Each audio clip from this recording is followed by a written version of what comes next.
Good morning दोस्तों। क्या आप व्हाट्सएप यूज करते हैं या आप मोबाइल यूज करते हैं? अगर आप व्हाट्सएप या मोबाइल कुछ भी यूज करते हैं दोस्तों, ये खबर आपके लिए है। दिन भर में हमारे व्हाट्सएप पर सैकड़ों से हजारों फोटोज, हजारों वीडियोस आते हैं, जो कि हम अलग अलग ग्रुप से आते हैं। जब हम अलग अलग ग्रुप को ज्वाइन कर लेते हैं दोस्तों, तो इस तरीके की फोटोज और वीडियोस हमारे चैनल, हमारे व्हाट्सएप ग्रुप पे आना एक आम बात हो जाती है दोस्तों। मगर क्या आपने कभी सोचा है या कभी आपने इस चीज को सपने में भी सोचा होगा कि कोई आपको फोटो भेजे और उस फोटो को डाउनलोड करते ही आपके पूरे बैंक अकाउंट खाली हो जाए? जी हाँ दोस्तों, ना ओटीपी की जरूरत है, ना लिंक की जरूरत है, ना व्हाट्सएप कॉल की जरूरत है, ना वीडियो कॉल की जरूरत है, ना डिजिटल अरेस्ट की जरूरत है। अब साइबर ठगों ने एक नया तरीका इजाद किया है दोस्तों। वो सिर्फ एक फोटो भेजेंगे आपके व्हाट्सएप ग्रुप पे, और जैसे ही आप उसे डाउनलोड करेंगे दोस्तों, आपका बैंक अकाउंट हो जाएगा खाली। अगर आपको मेरे साथ जानना है कि ये प्रक्रिया कैसे होती है, तो इस वीडियो को ध्यान से देखें और आखिरी तक देखें, वरना ऐसा केस उन्हीं के साथ होता है जिनको लगता है कि मेरे साथ तो कुछ नहीं हो सकता। तो प्लीज सावधानी बचाओ है, इस वीडियो को ध्यान से देखें आखिरी तक दोस्तों। प्रदीप जैन, जी हाँ, प्रदीप जैन नाम के एक शख्स है, उनके साथ ये फ्रॉड हुआ है दोस्तों। पहला मामला शायद ये संज्ञान में आया है, हुआ तो शायद पहले भी होगा। उनके मोबाइल पर व्हाट्सएप पर एक फोटो आई, एक बुजुर्ग की फोटो आई, जो फोटो अभी आप स्क्रीन पर देख रहे होंगे। ये फोटो उनके मोबाइल पर आई, और जैसे ही उनके मोबाइल पर ये फोटो आई तो उन्हें एक कॉल आया कि सर, मेरा ये फोटो मैंने भेजी है, मेरे पिताजी हैं, मानसिक संतुलन सही नहीं है, और इस तरीके से जो है आप इसे प्लीज जो है ढूंढने की कृपा करें। अगर आप इन्हें जानते हैं तो बता दें। तो प्रदीप जैन जी ने उसे कॉल को अवॉइड किया, उससे बात नहीं की, फोन रख दिया। लेकिन फोन रखने के कुछ मिनटों बाद कौतूहलवश उन्होंने जो है व्हाट्सएप खोला और उस वीडियो को डाउनलोड किया कि लाइए देखें आखिरकार ये वीडियो है क्या, फोटो है क्या।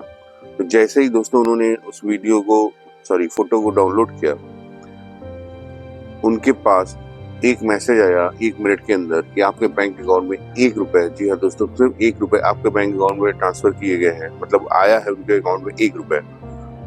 और उसके 5 मिनट के बाद उनके पास मैसेज आया कि उनके अकाउंट से 1 लाख रुपए कट गए। जी हाँ दोस्तों, पहला ट्रांजेक्शन 1 लाख रुपए का हुआ, दूसरा ट्रांजेक्शन 2 मिनट के बाद 1,01,000 रुपए का हुआ। तो इस तरीके से उनके खाते से 2,01,000 रुपए कट गए दोस्तों।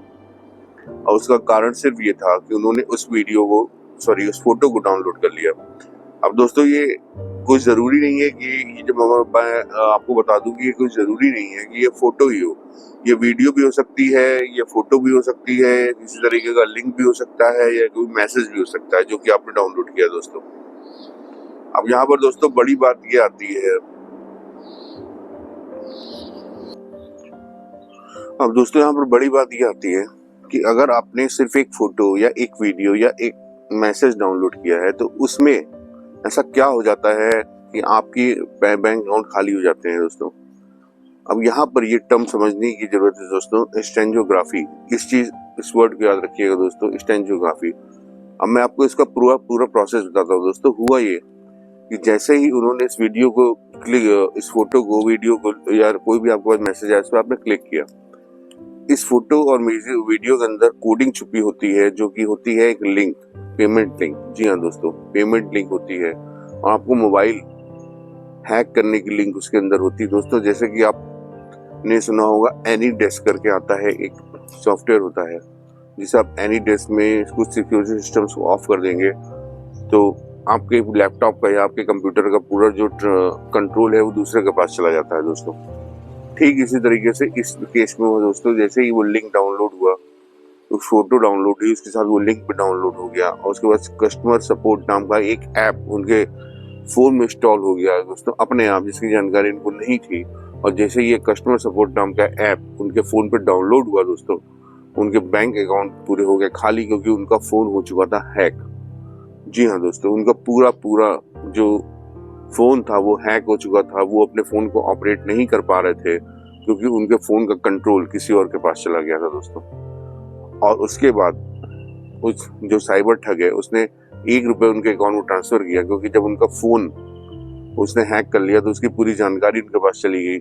उनका अकाउंट नंबर, अकाउंट डिटेल भी उनके पास चली गई, उनका नेट बैंकिंग का पासवर्ड भी उनके पास चला गया। और पासवर्ड तो यूज भी नहीं करते दोस्तों, वो OTP यूज करते हैं। जैसे ही आप उस लिंक पर क्लिक किया, वो ऐप डाउनलोड हुआ, उनका फोन हैक हो गया और उसके साथ उसके पूरा कंट्रोल उस साइबर ठग के पास चला गया। उसने सिंपल सा 1 रुपए जो अकाउंट से शो कर रहा था फोन हैक करने के बाद, उसने 1 रुपए ट्रांसफर किया, ये देखने के लिए कि क्या ये अकाउंट सही है। और जैसे ही उसने ट्रांसफर किया, उनके मोबाइल पे मैसेज आ गया।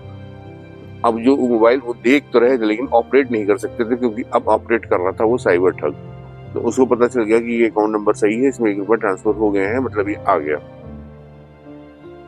उसके बाद उसने जो है उसमें विड्रॉल की रिक्वेस्ट डाल दी, OTP आया, OTP उसके नंबर पे आया, लेकिन क्योंकि फोन हैक था तो उसके पास भी OTP चली गई और उस OTP को उसने डाल करके उनका पैसा निकाल लिया दोस्तों। 1 लाख रुपए शायद इसलिए निकाला होगा क्योंकि वो हाईएस्ट लिमिट होगी 1 लाख रुपए वन टाइम ट्रांजेक्शन के लिए, वरना वो एक ही बार में 2 लाख रुपए निकाल लेता, उससे ज्यादा उनके अकाउंट में था नहीं दोस्तों।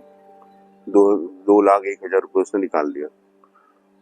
अब दोस्तों ये तो हो गई फ्रॉड की बात। अब बात आती है कि आप इस फ्रॉड से बच कैसे सकते हैं। अगर भी आप इस फ्रॉड से बचना चाहते हैं तो सिंपल सी मेरा सजेशन जो मैंने पहले भी कई वीडियो में दिया है दोस्तों, सबसे इम्पोर्टेंट चीज, आप अपना 2 बैंक अकाउंट खुलवाइए। एक बैंक अकाउंट आप रखिए जो कि न नेट बैंकिंग से कनेक्टेड हो, ना उसका कोई ATM हो, ना डेबिट कार्ड हो, ना UPI हो, उसका कोई भी आप ऑनलाइन पैसा ट्रांसफर करने का सिस्टम उसमें डालिए ही नहीं।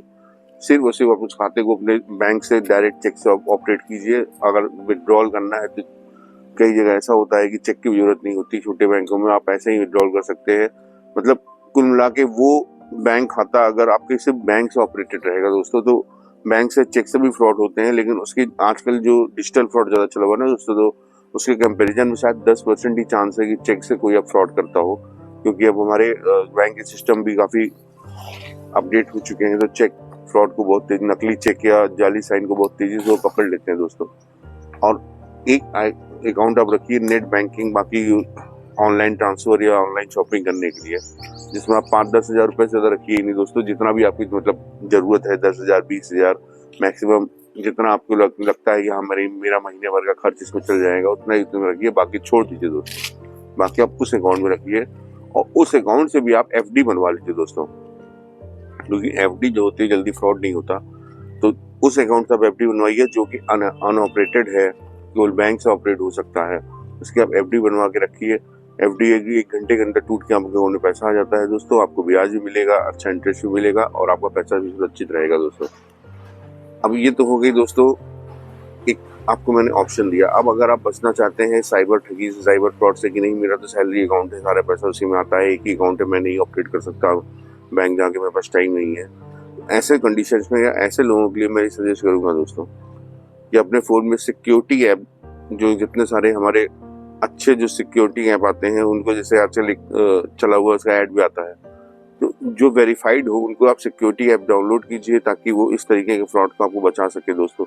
और मेरे साथ भी इस तरह एक बार मैंने चेक करने के लिए फ्रॉड कि कैसे फ्रॉड होता है, मैंने HSRP नंबर प्लेट क्लिक किया था दोस्तों। HSRP नंबर प्लेट में डायरेक्ट पेमेंट ऑप्शन आ गया था, उसने QR कोड भेज दिया था, जबकि HSRP नंबर प्लेट में कभी भी QR कोड नहीं भेजता है दोस्तों। तो उस तरीके की कंडीशन में जब मैंने उस QR कोड को स्कैन किया तो पेटीएम ने इस QR कोड को तुरंत ले लिया दोस्तों, लेकिन गूगल पे, जी हाँ दोस्तों, गूगल पे जो था वो उस सिक्योरिटी पिन को नहीं ले रहा था, वो उस QR कोड को स्कैन करने के बाद डिक्लाइन कर दे रहा था। इसका मतलब ये हुआ कि वो QR कोड फर्जी था और गूगल की जो सिक्योरिटी है दोस्तों वो पेटीएम से कहीं ज्यादा अच्छी थी। ये मेरा पर्सनल एक्सपीरियंस है दोस्तों, इसलिए मैं आपको बता रहा हूँ कि हमेशा जो है सही UPI ऐप से अपना पेमेंट करें और अपने फोन में सिक्योरिटी लॉक रखें। अनावश्यक जो नए ग्रुप में आपको नहीं, जहां आप उसको नहीं जानते कौन सा ग्रुप है, उसको आप छोड़ दें। किसी भी अनावश्यक ग्रुप से आप ना जुड़े फालतू में, वरना आपका नुकसान हो सकता है। और इस तरीके की कोई भी वीडियो कुछ भी आप डाउनलोड ना करें दोस्तों, क्योंकि सावधानी ही बचाव है, सतर्कता ही आज के समय में बचाव है दोस्तों। तो अगर आपको ये वीडियो अच्छी लगी हो, अगर आपको अपने फ्रेंड्स को, अपने रिलेटिव को इस तरीके के फ्रॉड से बचाना चाहते हैं दोस्तों, तो प्लीज इस वीडियो को ज्यादा से ज्यादा शेयर करें, ताकि उन तक भी ये जानकारी पहुंचे कि इस तरीके के फ्रॉड आजकल हो रहे हैं दोस्तों। तब तक के लिए सावधान रहिए, सतर्क रहिए। आप देख रहे थे द न्यूज अपडेट 724। जय हिंद, जय भारत।